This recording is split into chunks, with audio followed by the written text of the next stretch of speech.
You know, Jen, it's been my experience that many people I speak with don't even know what a special education attorney is. And if you even tell them there is such a thing as a special education attorney, they wouldn't even know what your role is. Right. Right. And they shouldn't feel too bad because I happen to represent a lot of children whose parents are attorneys.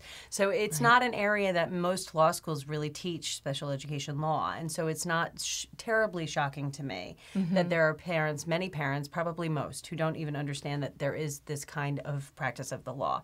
So what is a special education attorney? Well, theoretically, and again, it depends on how you define it yourself because there's no standardization of this makes you a special education attorney. But how I define it is a special education attorney is somebody who is an attorney, licensed to practice law. That's a good start. It's a good start. who focuses their practice on the issues that come up under the Individuals with Disabilities Education Act, as well as some other statutes that interplay a lot with that statute, such as Section 504 of the Rehabilitation Act and some other civil rights laws as well.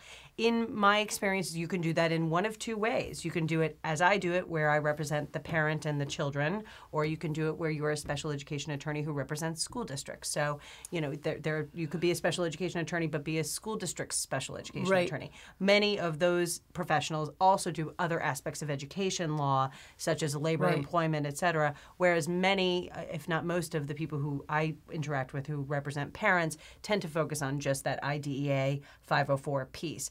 Many attorneys choose to also do adult services. So you may be a disability attorney across the board. So you may represent adults who have accommodations issues in employment, et cetera. But I don't do that. What I do is just special education law, just representing children under the IDEA.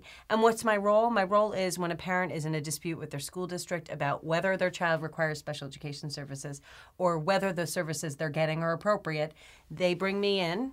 And I am there to help them achieve what they're looking for on behalf of their child, hopefully amicably. Excellent.